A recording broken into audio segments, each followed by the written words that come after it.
Welcome to the You on the Camino de Santiago podcast, Season 4.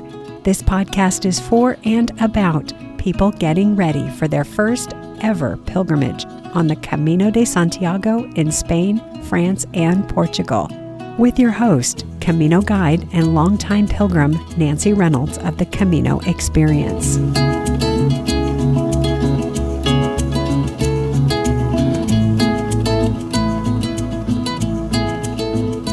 Hey there, pilgrims. Welcome back to the show. Nancy here, your guide and host. If you are new here, let me say a special hello and thank you for tuning in. If you are new here, you may be wondering what this podcast is all about. The idea here is to provide information, resources, inspiration, and empowerment for people getting ready to walk the Camino de Santiago for the first time. The Camino de Santiago is an ancient pilgrimage route that has as its terminus the cathedral in Santiago de Compostela in Spain, believed for many centuries to be home to the relics of the Apostle James. James was a cousin of Jesus of Nazareth, and as the story goes, he was sent to the Iberian Peninsula to spread the gospel after the crucifixion and resurrection of Jesus. There is much more to the story, as I'm sure you can imagine, and you can learn all about it in books, videos, movies, blogs, and even earlier in this podcast series. For now, let's fast forward to modern times. What we have today is a pilgrimage destination that hundreds of thousands of pilgrims visit each year, arriving on foot, horseback, bicycle, in wheelchairs, and by bus, train, and flight. This podcast is specifically for pilgrims getting ready to walk one of the Camino routes for the first time. It's about getting you on the trail, on your first pilgrimage to Santiago de Compostela. So if you are a first-time listener and a first-time pilgrim as well, you may want to go back to the beginning of this podcast series, all the way to Season 1, Episode 1, and start where we all started, with that first round of questions. What is the Camino, and what does it mean to do the Camino? When is the best time to go? How long does it take? What boots do I need to get? How much does it cost? And so on. And if you would like to learn more about how I help people take their Camino dreams from idea to actually getting started, you can stop by my website, thecaminoexperience.com. There you will find out that as of April 9th, 2024, the day this episode is releasing, I still have one spot open in the Camino Experience group I'm leading in September this year from Saint-Jean-Pied-du-Port on the Frances route. And you can send me a message to let me know you'd like to connect and learn more.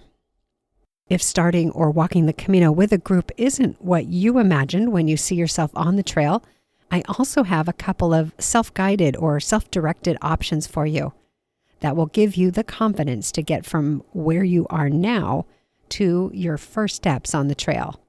It's all on thecaminoexperience.com.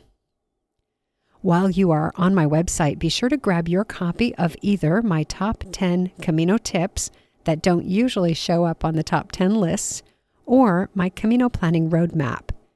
When you request and download one of those, you get onto my email list and you'll begin receiving tips and news about the Camino. You get both of those items, by the way. As long as you download the first one, I will send you the second one in a few days. One more thing.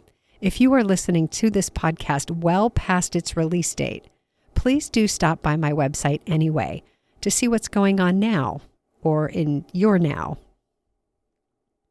Today I have for you another pilgrim conversation, this time with Catherine of First Nation in Canada.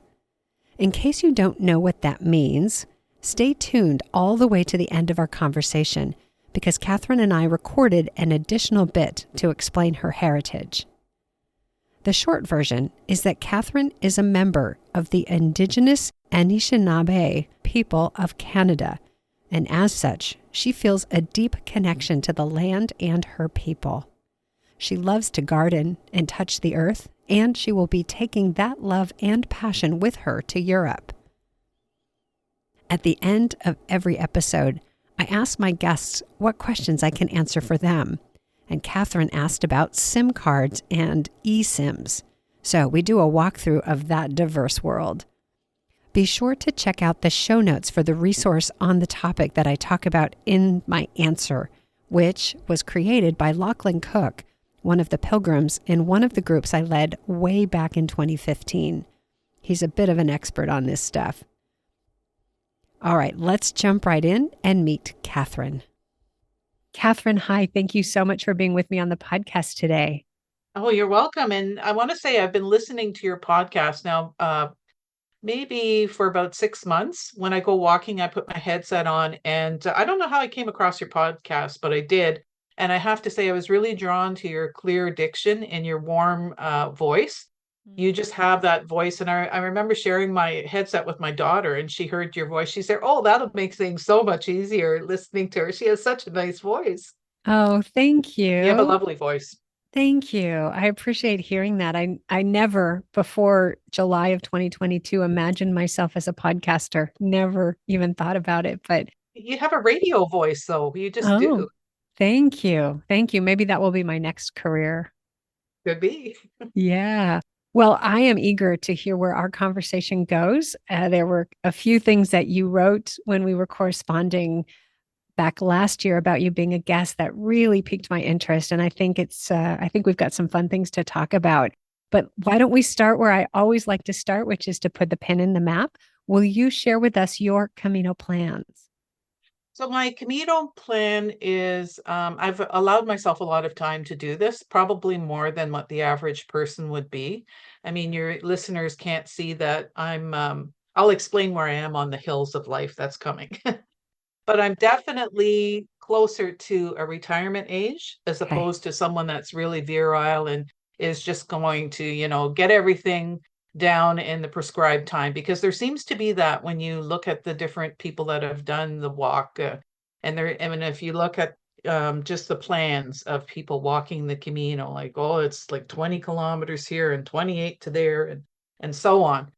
So I haven't done that right off the top, just to let you know. I'm starting in Porto, and I will go to Compostela, the Camino. What is that called? Compostela de Santiago de Compostela. Santiago. Okay, the city. So yes, Santiago. So I'll go there, and then I've left myself time to go along the coast, the Finisterre. Nice. So I've booked a little more than 3 weeks to do this. Okay. So to go from Porto to Santiago, and then Finisterre, and then back up to I'm going to go back to Porto. It's just that the flights were so expensive going out of Santiago. Yes. Yeah, I noticed that. I thought it was so I've got to keep my mind on the finances here too. Well, sure. And I think many people do. I know some people who don't, but I think a lot of us do keep an eye on the finances. And the thing about flying from Santiago, you're going to fly to a major airport first. So you wouldn't fly from Santiago directly to Canada. You have to go by way of Madrid or Barcelona or Paris or London or someplace else. So you may as well look at how do you go from the closest major airport to where you want to go, in addition to starting in Santiago and trying to get home. Yeah. And here's the other thing. So I started to book my flight, and I first thought, well, I'll go to the biggest airport in Portugal. And then I was trying to figure out my my path from there. Mm-hmm. Then we realized that there was a direct flight to Porto. There is. Isn't that something? It was just it's like that was just the icing on the cake. I just It's thought, just okay. good news. And Porto, I've looked at some YouTubes, and it's a beautiful city. It is. It is. So I'm excited to see it. In my mind, Porto is the perfect European city. Just perfect. It's on the mouth of the River Douro, which means you've got riverfront and oceanfront. Wow. And it's on hills. And so you've got these narrow cobblestone streets that go up and wind around in the center on these hills. And on the south side of the river are all of the, what do they call them? The cellars, I think they're called, for port wine, where they age the port wine. And so you can just cross the river and go port tasting along the riverfront. And it's just so beautiful. It's got the old architecture, like those old European cities, and then the new architecture amongst it, which is just beautiful, beautifully designed architecture. So Porto's an absolute favorite of mine. Yeah, and so I plan to spend a couple days there. I've already booked at least one night overnight. Great. And I sent them an email and asked if I could have like a second night, but I never really had a confirmation on that. Mm, I think there's a okay. bit of a language barrier or something happening Oh, already. okay. Yes. When are you going? So I'm going the first week in May, Okay. and I'm coming back at the end of the well, I'll say the first day in June. I was trying to come back sooner, but again, it's like, okay, can the flights line up and all of this? So it Yeah, depended on, the practical components of like when I leave, when I come back, and then also keeping my money, my mind on the money too, like, sure. trying to do this as cost effective as possible, because Sure. that's 3 weeks is a long time to be out there, and it still will, it'll end up being a cost of some kind. Yes, absolutely. And it is a big puzzle to try to figure out which flight to take into which city and then what bus or train gets me to and from and all of that. Yeah, it's quite a puzzle for sure. So Mhm. let me ask, what made you choose the Portuguese route? I have really vacillated between the Francis way and also the Portuguese way. And I, at one point I thought it would be the French trail. And then I was just a little put off, I guess, from some of the, accounts that people were saying there's a lot of people at certain parts. And I would be on the part where there would be a lot of people Hmm. on at that time. So there was that. Yeah, and the Portuguese way is a little less traveled. And then there was like the coast too. I don't know how much of the coast I will see, but Uh-huh. I just thought, I'm a water person. Where I live in Ontario, we're on the south shore of Rice Lake. So it's Okay. just, I'm used to that. And I'm a gardener. I'm an avid gardener. So I like to be outside. I like to see the plants, and just to have I can't wait to get my fingernails full of dirt. That's just who I am as a person. I love that. I love that. So what would that look like on a pilgrimage, getting your fingers full of dirt? Well, I'm not a fussy person, so I don't mind being a little bit dirty. I'm a dirty girl. All right. So I'm picturing you walking through the countryside and seeing somebody's garden next to Oh, their wouldn't that be house lovely? and knocking on the door and saying, Saying, what kind of flower is that? is something ready to be picked? Can I do that? Can I Something, or can I point? take a picture of it? Or, Yeah. just to see what the difference in flowers would be. Uh-huh. Mm-hmm. And I'll be there in May, so I'm sure there'll be, how May is so splendid with all the Yes. flowers, and hopefully I'm just behind the rain, because I don't know how pleasant that is to walk through. That's always my hope too, is that the rain is somewhere else when I'm walking the Camino. Yeah, I don't mind a little bit, but I don't want a week of walking in the rain. Yeah, that's just a different experience. It adds for me, it adds a little bit less. Well, it takes away from the comfort, which we could argue that pilgrimage is not about comfort. But I'm okay if the weather cooperates. But I think, the thing when you deny yourself a little bit is you appreciate it a bit more. That's right. So you said why the Portuguese route. I'm also always curious as to why now. Why is now the time when you're walking the Camino? It's a good time for me. I've wanted to do it for the last 10 years, I will Mm, say. And I remember when I think it was the movie. I saw the movie with Martin Sheen, hmm. and I really thought it was a beautiful story to tell. And the location was wonderful, and I just was taken by it. And then when I was working on my master's, we went to a writing retreat, and it so happened that some of the owners that owned the writing retreat, they were Camino walkers. I guess they had done it often, so they had a library full of books about the Camino trails. And so I was there, and again, cut off from reality. It was a what do you call that? It was off the grid kind of place. And so it was reading, basically a lot of reading that you did. And we did have our computers, like they had a generator or whatever they use but you had to be really, you had to be selective in how you use the energy. So there was a lot of reading, put it that way. And I was exposed to that with the authors and, and I just thought that's something I want to do. And I was in my 50s then, I'm in my 60s now. And I thought, I don't want to wait until I'm in my 70s because that was where I was going. I don't want to wait until I'm in my 70s. So I've just finished my dissertation like last year. And as it turns out, I'm kind of in between assignments. And then I Okay. just decided, I don't care if one comes my way, I'm going and I'm going. And that's what I'm doing. That's what I've done. Okay. Okay. So in your 60s, rather than when you first heard about it, I think that for a lot of people, career gets in the way. Does. But then there's also something really, I think, special about doing it at this time in our lives when we've got all this lived experience and we're taking that to the trail. I would suspect that our experiences are different than someone 20, 30 years younger. Mhm. Is there anything about the time of your life that you see this being a significant journey? It does because I'm in a reflective time, as I shared in the email. So I'm Anishinaabe, which is an indigenous group from Canada. Would you say that name again so we can be sure we caught it? Anishinaabe, Anishinaabe, Ojibwe. They might be more, they might be more. That Ojibwe would be the term. I guess that would be more familiar Okay. to some of your listeners. But we are Anishinaabe. That's what we called ourselves, the original people. That's what that means. So, one of our beliefs, we have different cultural paradigms for understanding our life journey. And one of them is the Four Hills of Life. And Basil Johnson wrote about it. He was an Anishinaabe scholar.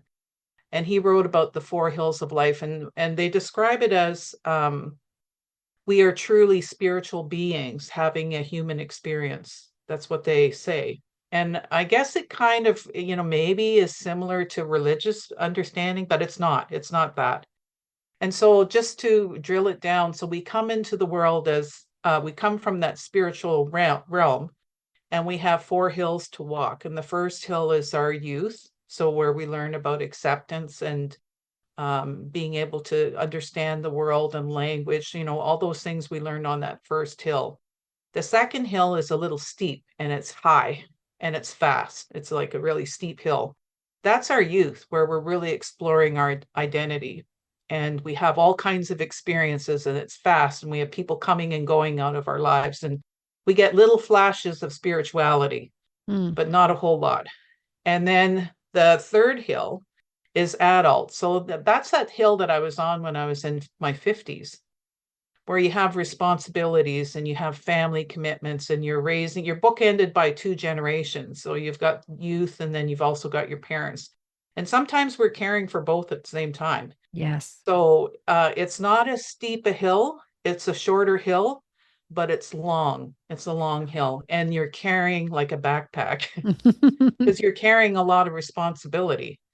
And it's probably, and you're also leaders in your community. So there's so much demand for you. And whatever you have figured out that is unique to you, that's one of the teachings that we learn is there's lots, but the two main ones that have been explained to me is the teaching of love and the teaching of truth. And love is like, it's everything is based on that, how we care for one another, how we care for the environment, all of that. And the teaching of truth is to know yourself. You need to know yourself. You need to know what your strengths are, what your gifts are. You need to understand that. You figure that out on that first hill, and by the third hill, you're giving back to your community. That's what you're supposed to do. Okay. So that third hill, I have now passed through that third hill. So now I'm at the point in my life where I'm starting to go up the fourth hill. So the fourth hill is seniors, elders. And so that's a reflective time. It's a quieter time. You start to slow down a little bit and you're trying to consolidate all the things that you've experienced in life and not everything that you've been taught. And you're also trying to bring into alignment like your spirit, your cognitive, your heart, like to bring that all in alignment. And elders tell us that that's our longest, that's our most difficult and most important journey, is that we figure that out, to bring all those things into alignment. Mhm. Yeah, because sometimes, when we're going through life, we're focused on, like our thinking, the mental part of things. Mm-hmm. So how do we bring those things all together? That's part of that hill going, understanding ourselves really well. And there's those, each hill has its own challenges, which is another important teaching, that each hill has its own challenges and not everybody makes it over the different hills. Like death can happen, illness, Yeah. there can be traumas that happen to people too, that they just don't, they're not able to fulfill those challenges that they've met. They can still be with us.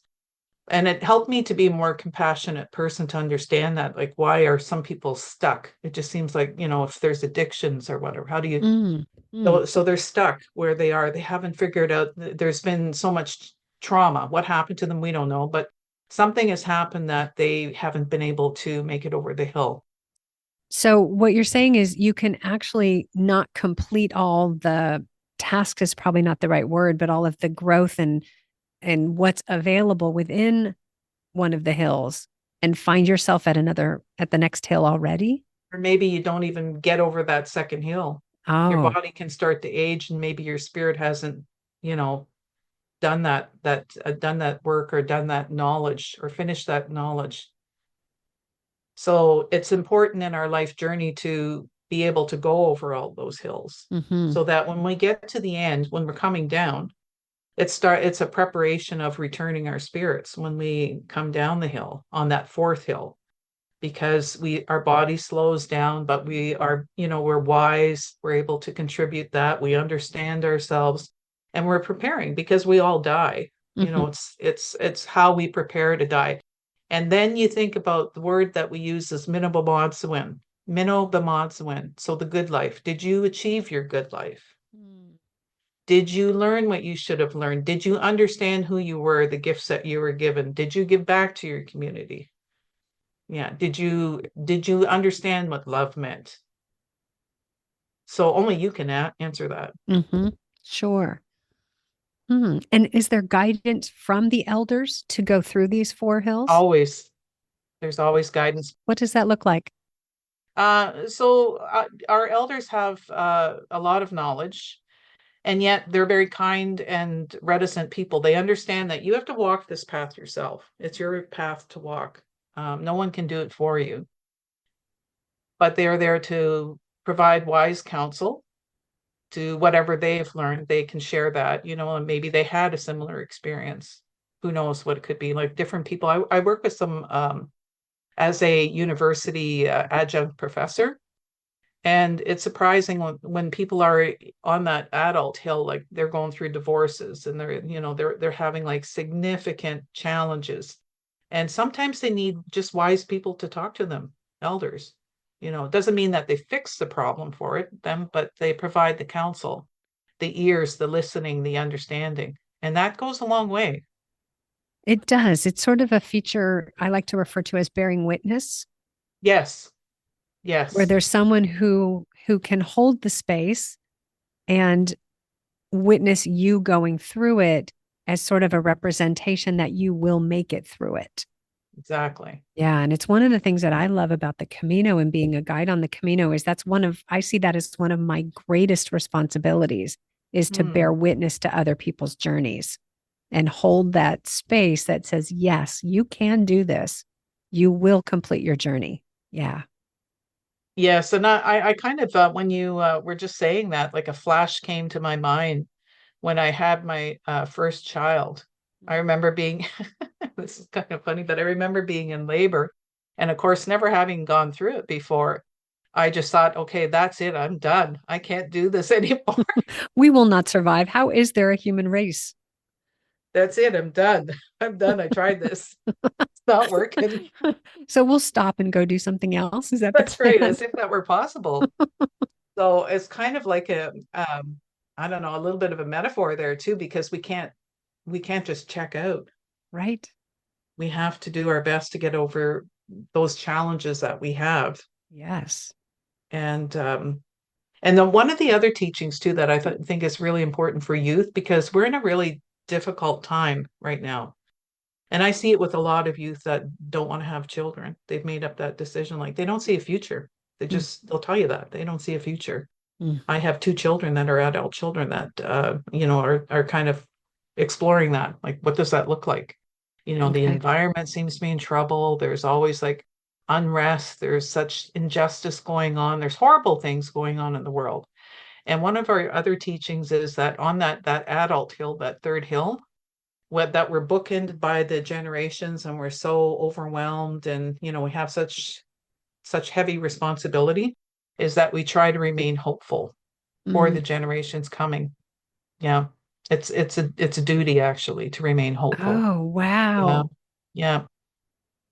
So you have to dig down and find the hope where you can. Yeah.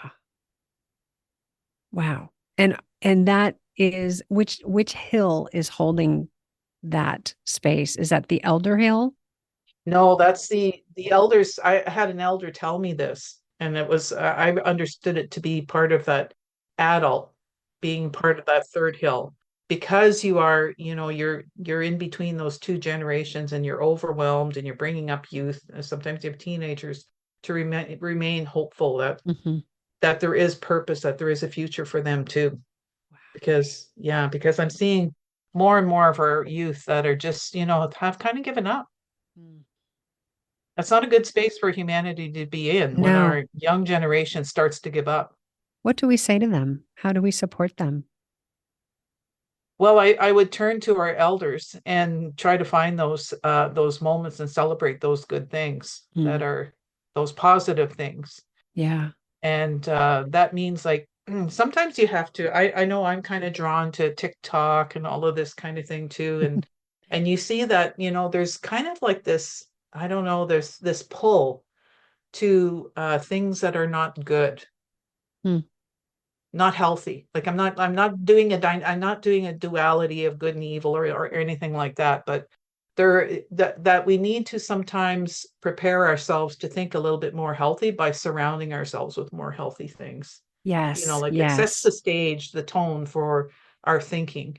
Yeah. And that's what I like about being out in the garden too, because boy, does that ever slow everything down when you're like, it's Mm. very granular. It's literally granular. You're looking at the soil, and scientists tell us that there's so much diversity beneath the soil, like Mm. so much more than what we can see.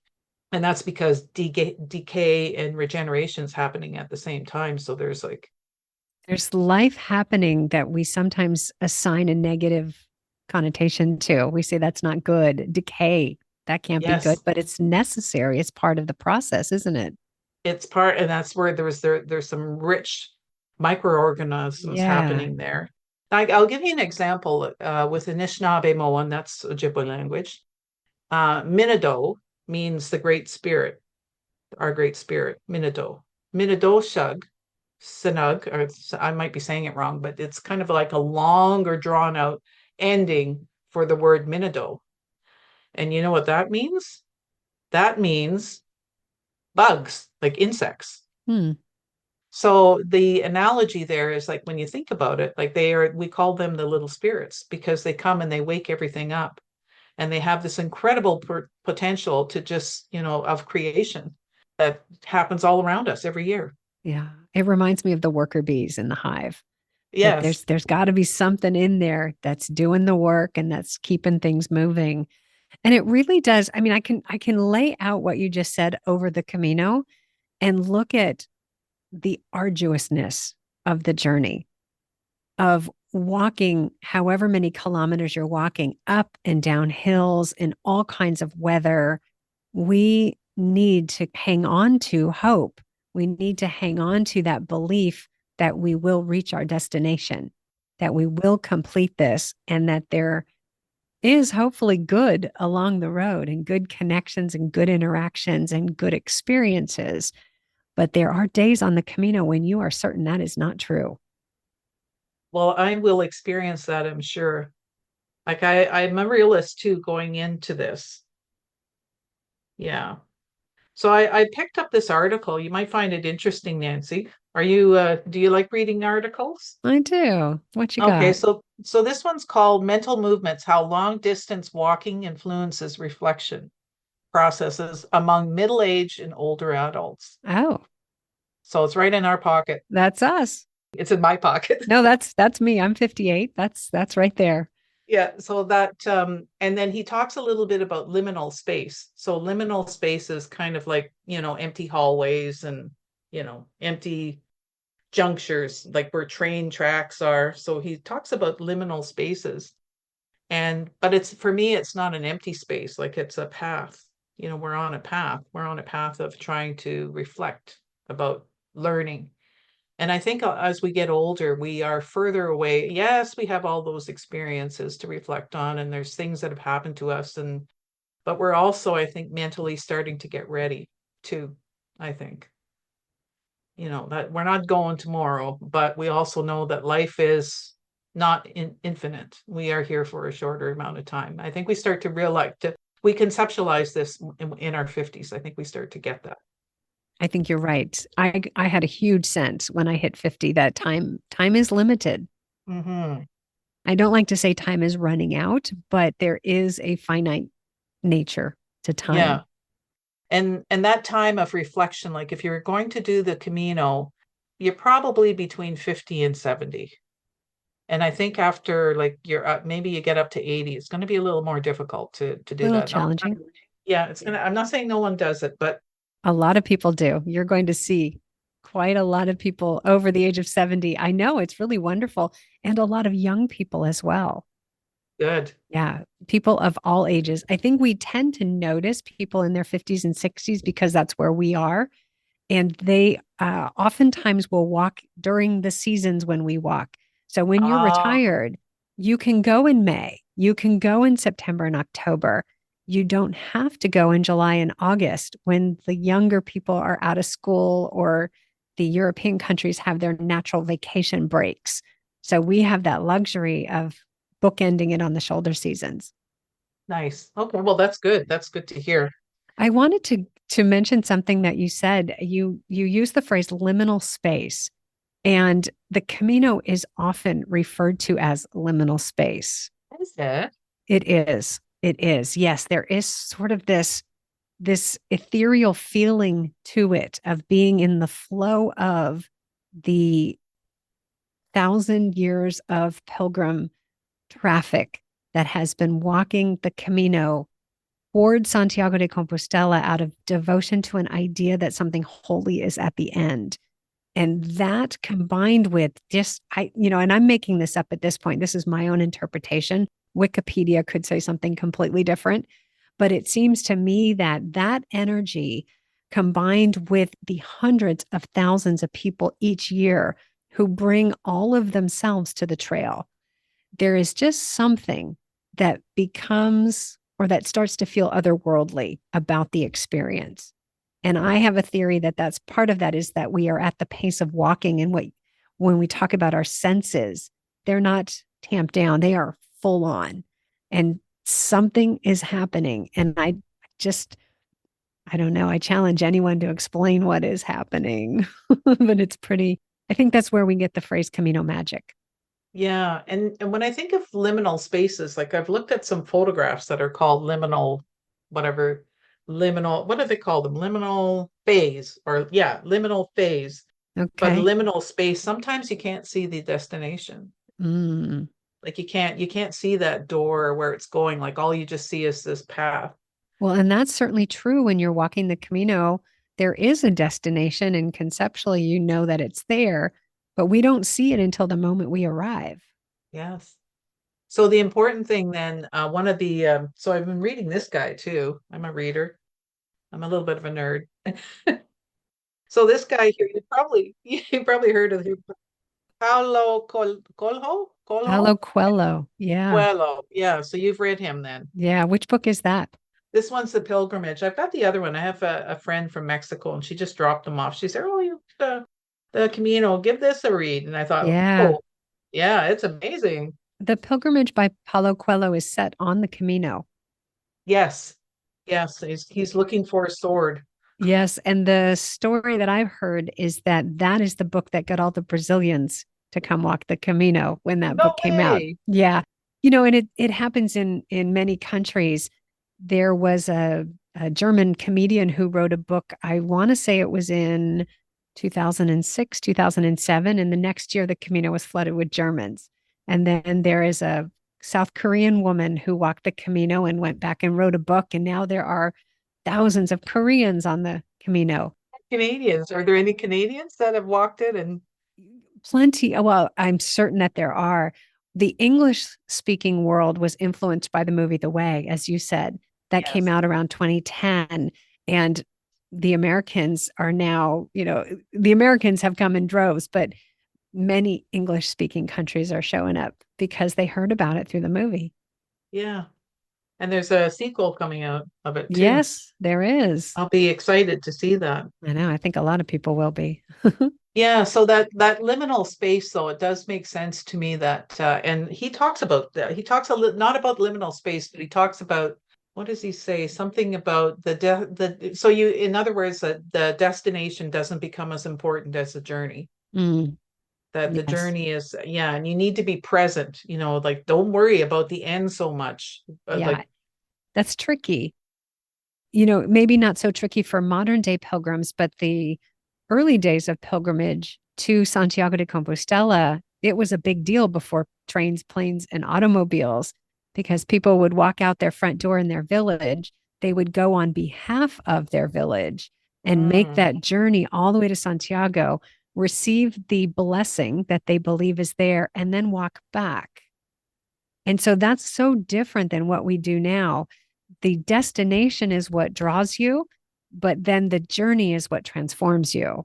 yes, I think we see it a little bit differently now, but I think the same stuff still happens. yes. And I found that I don't know if this would be interesting if you have tried this, but I'm not that far in this book. But anyways, he talks about having that 20-minute walk. Have you tried that?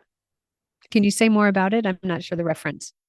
Every day, you take 20 minutes and you walk slower than normal, Mm, just so it forces you to be in the moment, to really be observant, to look around. I don't do that. I think I'm going to try it. Yeah, I think that's a great experiment.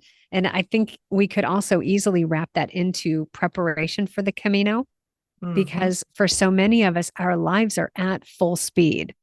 And True. even taking time out to walk can be a challenge. And one of the things I hear a lot when people talk about training for the Camino is they think they've got to clock a lot of kilometers or a lot of miles.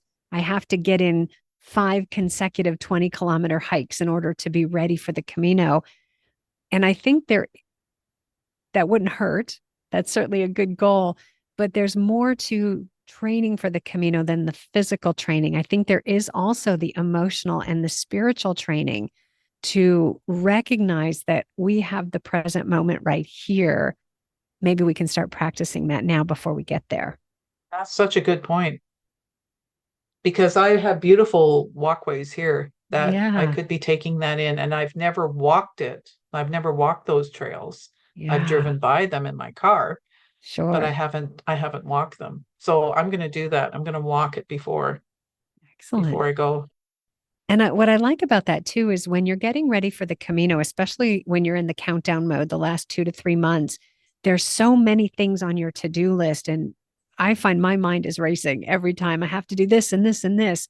And to be able to slow down and notice what my thoughts are doing rather than just panicking or feeling stress, but to take a 20-minute window, like he suggests, and just walk and see what my mind has to say. And I have this image of leaving things behind me on the trail, actually tossing them over my shoulder. Anything that worries me, just toss it over my shoulder as I walk. And that practice sounds like that would really help to do that. Hmm. Hmm. I want to talk about the land. The land. Yeah. Okay. When you talk about your heritage, I remember you writing in the email that you sent me the just incredible connection you have to the land. How does that inform your Camino journey? What do you take with you when you go to another land? That's a really good question. And I think I'm working on that right now. Like, what do I take from who I am here in this place? Because I connect with all of this here. This is my home. And that's our responsibility to understand where we live, to what we call home, we defend and we honor. Well, I understand that the people over there feel the same way about their lands too. Like they will love their lands, and probably there's some wonderful, things that they'll want to share as well, that is part of their, their understanding of. But our connection to the land is where a lot of our teachers are too. So a lot of our Indigenous scholars write about that the land teaches us all the time about behavior. So, and that's why you see clans attached to animal clans that are attached to the seven grandfather teachings. Like they're there. Like for instance, Makwa the bear is about. It's like the teaching of that mother who defends her little cubs and will stand up as tall as she can be and fight to defend her her cubs.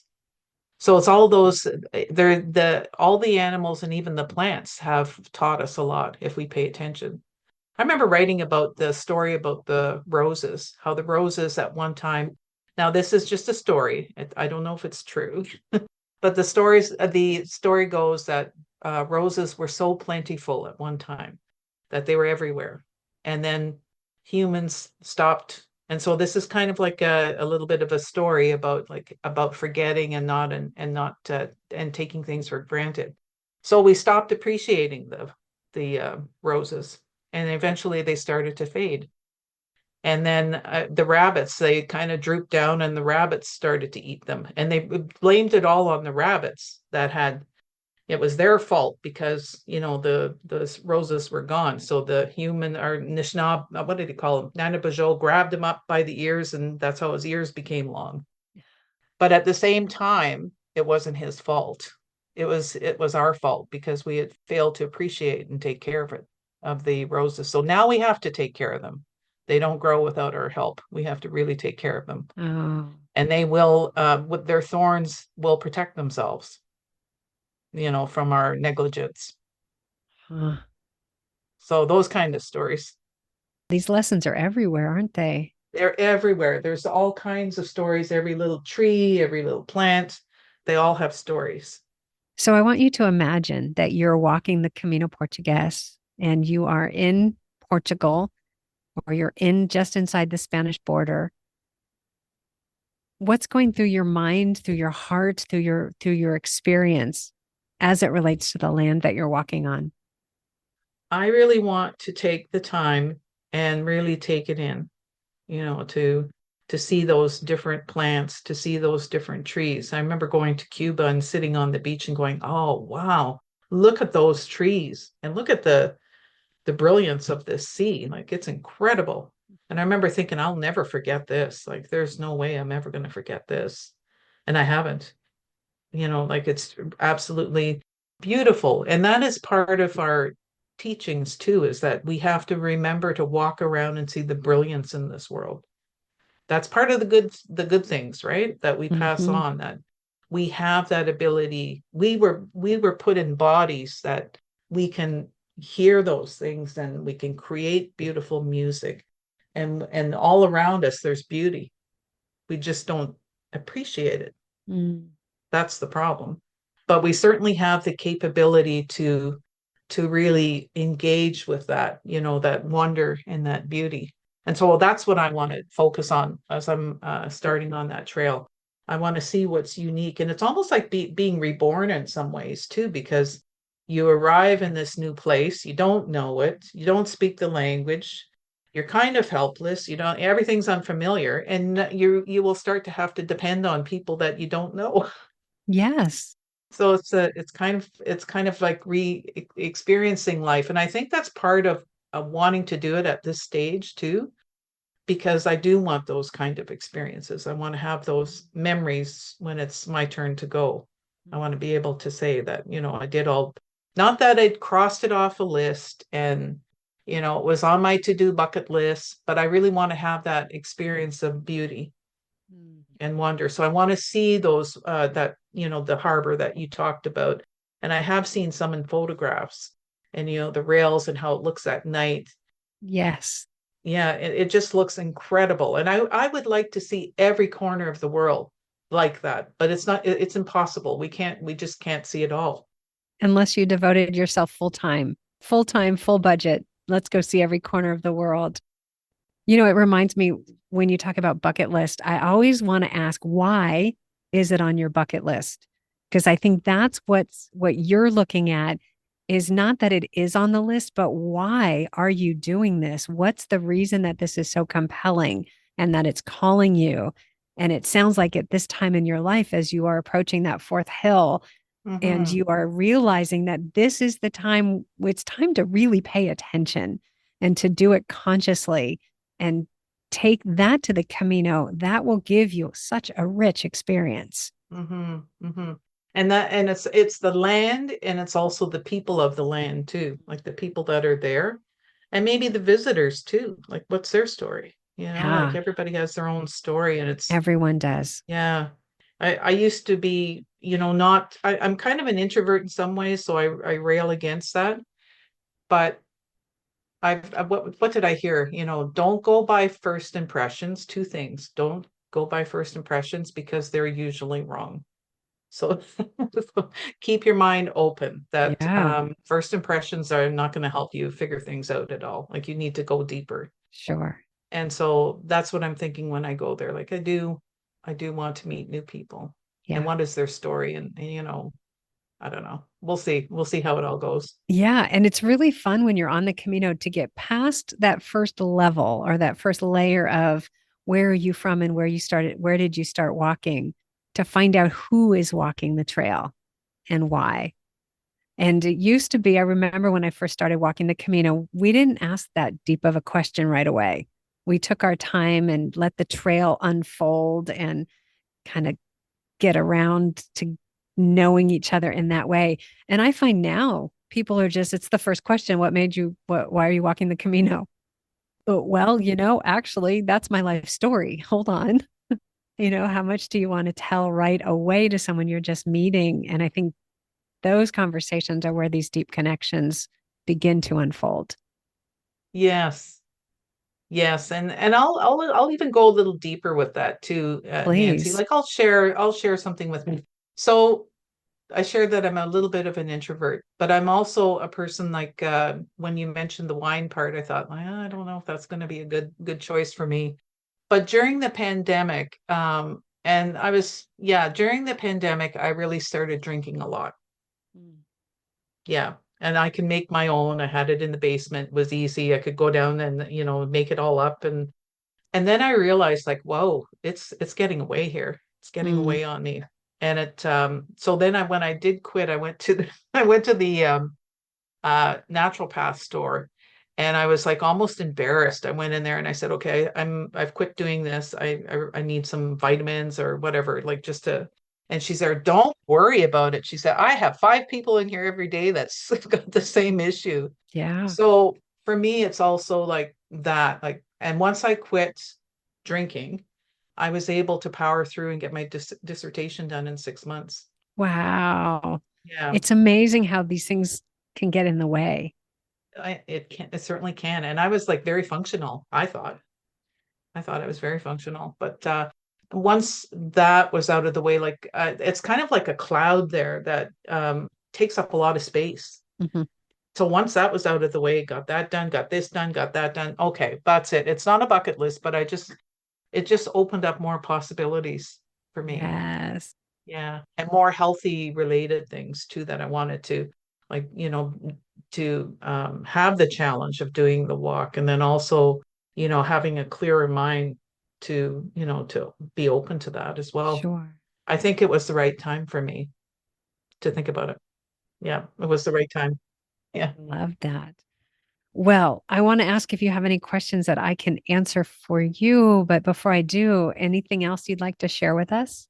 I don't know. I don't think so, but if you have a question, that's okay. I will answer it. Well, I think I've asked my main ones. Do you have any questions and I can answer in helping you get ready for your Camino?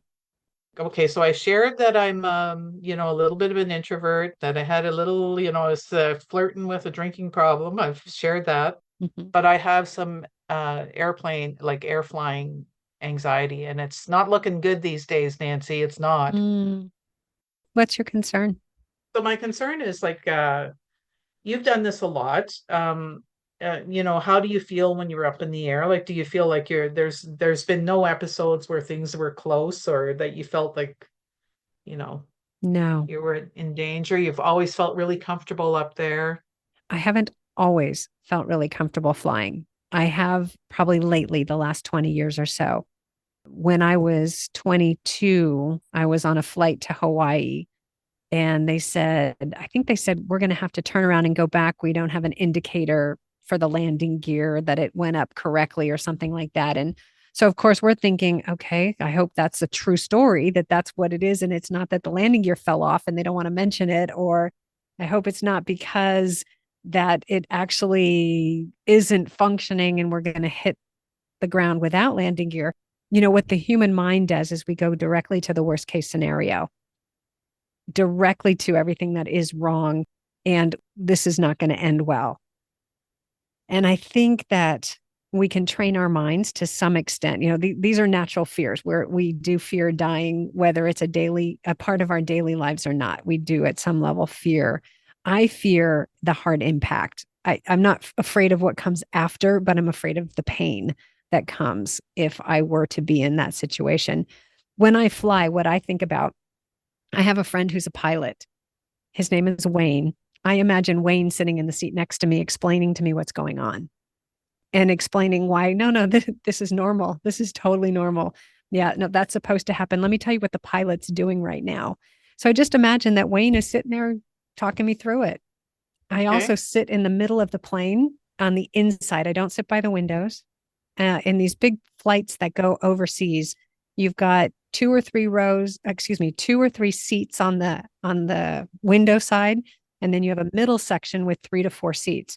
I always sit on an aisle seat in the middle section, Is that right, eh? always. And then I'm not looking out the window. I'm just sitting there, and I don't even realize I'm on a plane anymore. They bring me drinks, they bring me food, I watch movies, I sleep. I just forget that I'm on a plane. Yeah. Okay. That's good advice. Take Wayne with you. I mean, that's the I, best. I'll put imaginary Wayne beside me. Hopefully, I think everyone should take Wayne with them. the other thing you see too, like you see accounts of misbehavior of people that don't know how to behave themselves on airplanes too, but Yeah. hopefully I won't see that. Well, I think those make the news because people are intrigued. It draws attention. And I think we fall largely into two categories, exhibitionists and voyeurs. And so, we're all watching. We are watching. If nobody watched, why would they report it? And so, if you look at the number of flights each day and the number of incidents that we read about, it's not happening on that many flights. Good. Okay, well, you can tell I'm not a frequent traveler, so that's been reassuring. The other Yeah. thing I wanted to ask you about is see how to do the phone thing. Oh, yeah. The phone. That's a good one. That's come up a lot lately. Yeah. So you've got some options. The first question that I suggest people ask is, what will you need to do while you're over there? Will you need to make phone calls back home? Will you need to send text messages back home? Will you need to check email, do your banking, send messages to people you meet on the trail? Make sure you know what you need to do, because then what you want to know is, can I do it on Wi-Fi? Do I need a data plan to do it like I have at home? And do I need a cell phone connection like I do at home to make phone calls and text? So once you know what you need to do, the next step is to go find out from your phone company what they do, what they allow, what your plan allows you to do while you're overseas, and see if that's good enough. See if that meets your needs. Hmm. Yeah, and how much it costs. Some of them cost $10 a day. I'm Ooh, talking US a day. Yeah, that's what, $300 a month? That's ridiculous. yeah, that Some of them sounds. are $100 a month. Some of them there's no cost. So you want to find out what your current phone company offers for international. If that doesn't meet your needs, then you move into the solution phase, which is either to get a SIM card from your host country in an unlocked smartphone. So that's the thing. You have to have an unlocked smartphone that you can put a physical SIM card in, or you get what's called an eSIM. It's an embedded SIM card, which is electronic. There's no physical SIM. And then you're into a sort of a couple rabbit holes there because there are a number of different ways you can go with the eSIMs and with the physical SIMs. The thing I'll tell you about eSIMs is the most common plans are data only. They don't so much give you a phone number. There are plans available that give you a phone number so that you can make phone calls and send texts. The most affordable ones are focused on data plans. And the eSIM, here's the catch, you have to have an unlocked phone still, and you have to have a phone that is the right model for it to be compatible with an eSIM. My current phone, I don't invest money in smartphones. It's not compatible. I can't get an eSIM with my inexpensive smartphone. So you want to find out if your phone is compatible. Mm. Yeah. I'll put a link in the show notes. One of the pilgrims who was in one of my early groups, I think it was 2015-ish, is just a very avid international traveler. And he has written up some information about eSIMs. So you can figure out if you can get an eSIM. So I'll put that in the show notes. Look for that. And that'll give you sort of the thought process of what an eSIM will do and how you get it and if you can get it. Okay. Okay. Because it is, so it is a little bit more complicated than what I initially thought. Yeah. Yeah. It just comes down to what do you need to do and can your current phone do it? And if not, what do you need to do? Well, so what do you use? I have a separate smartphone that I purchased in Spain. Keep in mind, I'm there twice a year, every year. And so I have a Spanish smartphone with a Spanish SIM card, which has a Spanish phone number. And I use that in two ways. Sometimes I just use that phone. I'm in country. I make phone calls with it.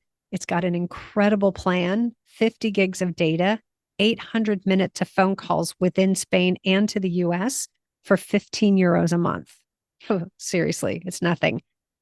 So I use that as a phone, but I also really like my own smartphone. So I carry two phones. And sometimes I make my Spanish phone a hotspot. I turn it on as a hotspot. And then I use my home phone because I like the way the apps are set up and everything. The other thing is I use it as a hotspot for my groups. So if you're walking the Camino with me and Mm. you are out on the trail and you need a data connection, I just turn on my hotspot and you can connect to my hotspot. It's like a walking Wi-Fi. Yeah, we won't be walking together, so that's We won't out. be together. That doesn't help you. But if you want to join one of my groups, people who are listening, that's that's one of the benefits. It's not the biggest one, but it's one of them. Yeah. Yeah, I imagine that can you use like WhatsApp without any kind of like with your regular plan, right? You can use WhatsApp with any data connection and any Wi-Fi. So maybe that's the idea. But the only thing is I'm thinking about when you're on the trail, if you get lost. Yeah. If you get lost and there's no Wi-Fi connection within reach, there's no data plan on your phone, then WhatsApp won't work. Okay. Yeah. And the other thing is find a pilgrim who has a smartphone with a data plan who can turn on a hotspot. Okay. Yeah. From an emergency perspective, yeah, some people would feel more comfortable having a data connection. So the thing is, in all my years, I personally have never had an emergency on the trail that required that. All of my use of my phone is I'm sitting in a bar taking a break and I think of something I want to look up on the internet. Okay. Don't need to, just thought it. So what about like booking your next destination? Yeah, I do use that. But again, I don't do it out in the middle of the trail. I'll do that when I'm someplace with Wi Fi. Oh, okay. Yeah. Well, that might be the way to go. Yeah, you certainly can get by with just Wi-Fi. Here are the main things that I would say you need a full-on phone plan for. Is there anybody at home who has to reach you in case of an emergency? I was caring for my elderly parents for years. I needed to be reachable. So if that's not you, if you don't need to be reachable, I wouldn't worry about that so much. But and the thing is, like at some point you're going to be somewhere that has Wi-Fi, That's right. so then you'll pick up your messages. Yeah. The other side of that is do you need the peace of mind to know you always have access to someone? I didn't. I don't feel that way.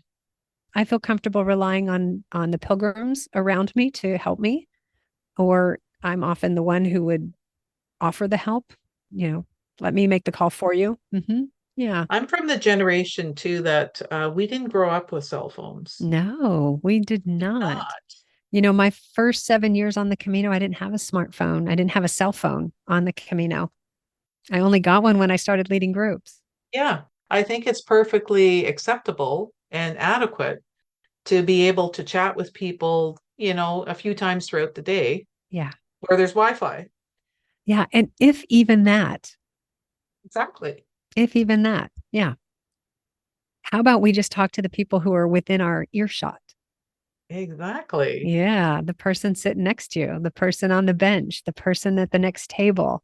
Yeah, I don't think I need that rapid connection to be always available. I don't think that because I don't have the dynamics of like a sick or aging person that, we don't know. And some people would argue that that's the point of pilgrimage is to get fully away from our daily routines, fully away from those things that capture and steal our attention so that we can be right where we are and we can be with ourselves, go within for that, but also be with our spirituality or our God or whatever we believe. That is the point of pilgrimage. Agreed. Yeah. Yeah, I feel comfortable with that. So I'm kind of leaning towards a very budget friendly phone here. Yeah, great. Hopefully. Yeah. Yeah. And seriously, SIM cards in Europe are very inexpensive. Like I said, mine was 15 euros for 4 weeks. So just data, like, and then you call ahead using your data or whatever. Well, mine has a phone plan. But the other thing, too, is so many places use WhatsApp. WhatsApp is a global, for sure, a global app that people use. Many pilgrims use it. It is also possible to book places to stay using WhatsApp. You simply send a message, use Google Translate to get it into Spanish or Portuguese, and send it off to the place you're staying. You can also make phone calls on WhatsApp, voice calls. So if you need to talk to someone, easy. Good. Okay, that's what I'm doing. Thank you. So I have that sewed up, I think. Excellent. So do you know who's going to be in Portugal when I'm there towards the end? Taylor Swift. Oh, no. Well, aren't you lucky? Yeah, I won't have like $1,000 in my pocket for that. Oh, rats. Oh, well. Very good. Well, this has been fun and very interesting. I feel like I have learned some things today, and I really Oh, appreciate that. thank you for saying that. Thank you for being on the podcast. Yeah, well, it's been my pleasure. I reached out to you when I first saw that you were taking people, and I thought, oh, maybe I might have something to offer that conversation. Absolutely. I Yes. appreciate yeah, that you gave me that opportunity. Thank you very Yeah. much for that. So we say miigwech for that. Miigwech. Miigwech. You're welcome. All right. Thank you, Catherine. Absolutely. All right. I'll look forward to hearing how your Camino goes. Okay. Great. Okay, that's the end of the conversation. Well, the initial conversation I had with Catherine. Stay tuned, as now we're going to get the full story from Catherine on what it means to be a member of First Nation in Canada. Catherine, would you share with me a little bit about your heritage, please? Yes, okay. So I'll just step back a little bit and do like a global kind of understanding as a Canadian. So in Canada, we have three major groups, Indigenous groups: First Nation, Métis, and Inuit. And I come from the First Nation portion. That means that I belong to a First Nation, that I have status, that I am enrolled as a member of a specific First Nation. And I originally came from a First Nation called Kippewa. That was my mother was born and raised there. And it just so happened that I moved south and I moved into an area, started working, developed relationships, and applied to have my membership transferred to Alderville First Nation, which is we were Algonquin in Kippewa, but it's very much related to the Anishinaabe. It's part of the Anishinaabe. And in this area, it's Anishinaabe, Michisagi First Nation people. And I applied, and I feel like I was adopted by the community. They were so kind and accepted my membership. And I really feel indebted to this place that they've provided a home here for me, and not only me, but also my children, my two adult children who have grown up in this area. So I really feel a deep love and connection to this place called Alderville. So when you use the word member, I know what that means. I'm a member of my church, I'm a member of a health club. What does member mean in this context? Okay, so a member can have it can be kind of confusing too, because I am a status member, meaning that I've got a government number. But it kind of comes down to that, Nancy, that's kind of the Indian Act and the assimilation and all that whole horrible history, Canadian history that we have regarding Indigenous people. So we are status people, and we have all kinds of criteria that's used to say that we are a member. And there's all kinds of criteria that's been used to disqualify people too. So, for instance, my mother in particular lost her status when she married a non-native man, and that Okay. meant that I didn't have it either.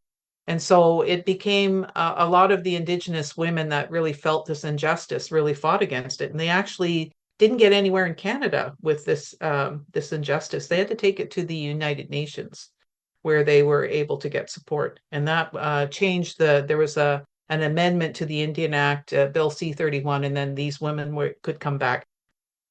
I'm a status member, but we also talk about community members. You can be a community member in a First Nation territory. That means maybe you are like a non-native spouse, that you're living in the community. You're part of the community, but you're not, you're not a member in terms of having status, Okay. and that you won't pass on. Well, it's complicated. It can be like overly I complicated. bet it could be. Yes. Whenever you got governments involved, yeah, it's going to get Yes. complicated. Yes. Yeah. Then we get add bureaucracy and mix. Yeah. And so there's several nations across Canada. So we have Anishinaabe people, we have Haudenosaunee, which is Mohawk, we have Cree that are out in the east, and then we have folks on the west coast as well. So there's lots and lots of First Nation groups across Canada. Very interesting. So in the US, I know we've got sort of we've been working to change the way that we speak about Indigenous people, and using phrases like Native American instead of Indian. Yes. What are the words that you use to talk about Indigenous people in Canada? Yeah, so we would not use Indian. That's kind of an old term, and I'm glad to hear that the U.S. is letting that one go as well. So we use First Nation, Inuit, like we try to use the proper, how people want to be, I guess, addressed.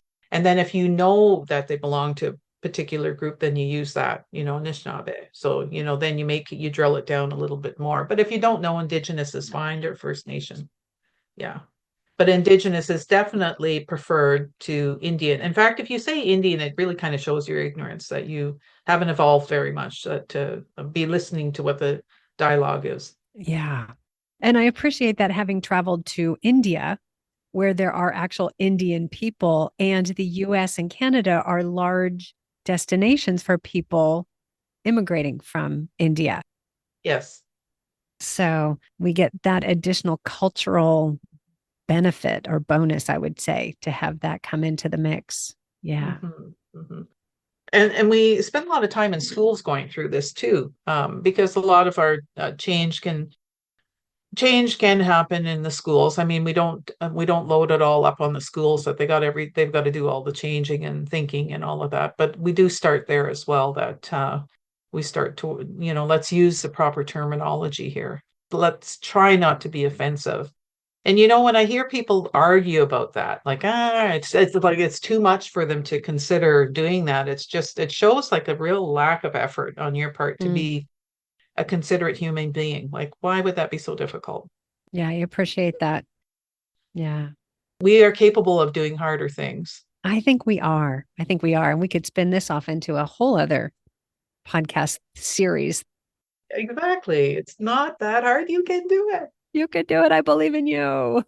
Well, I really appreciate the education, because it is new to me. And like you describe, Anytime. I want to be respectful and expand my world so that I know more about your culture. And I think that's why I travel. One of the reasons why I travel, Mm. and We have such an opportunity when we go walk the Camino to expand our horizons when it comes to culture because the Spanish culture and the Portuguese cultures are so different and so similar. So we get to explore those worlds. So yeah, I think that's a great addition to this conversation. I appreciate it. Absolutely. All right. Perfect. Perfect. All right. Thank you so much. Yes, absolutely. All right. I'll look forward to hearing how your Camino goes. Okay, great. Okay, take care. You too. Thank you. Bye bye. Bye. Bye, Mapi.